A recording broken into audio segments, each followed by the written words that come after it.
Assalomu alaykum qadrli Instagram ahli. Biz bitta xonadonda ishimizni yakunladik, santexnika ishlarini. Bu yerda predelka va boshqatdan montaj bo'ldi. Montajimiz esa luchovой sistemada bo'ldi. Mana ko'rib turganlaringizdek, bu yerdagi barcha qilingan montaj kat yo'llari chiqarib tashlab, boshqatdan montaj qildik. Mana bu hozir qo'yilgan kat yo'limiz. Nomi lider. Lekin effekti yaxshi ekan, hozir mana suvning harorati bu yerda 50 ko'rsatyapti. Bu sal yaxshi ishlayapti. Bu yerda esa Akoni ko'rsatadigan 60 plus ko'rsatyapti. Nasosimiz polvon bilan do'stiga bu yerda endi открытный sistema bo'ldi. Katolimiz esa verxniga endi deylarkan shunaqa katolda.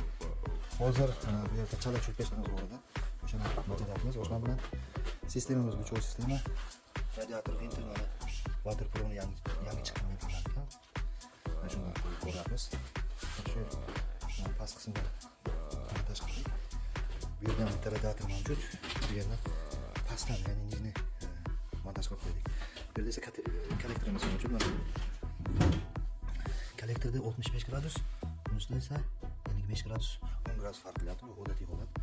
Endi yoqqanimizga bir 15 minut, 20 minut bo'ldi, lekin effekt o'ta yaxshi darajada. Hozir bitta, ikkita, 3ta, 4ta, 5ta, 6ta xonaga boshqatdan predelka qilib montaj qildik. Hurmatli kuzatuvchilar, bizni kuzatishda davom eting. Xizmatlar bo'lsa, nomerni pastda qoldiramiz. Bemalol murojaat qilishingiz mumkin. Bu Kosonsoy santexnika jamoasining ishlaridan bo'ldi. Yaxshilikda ko'rishguncha.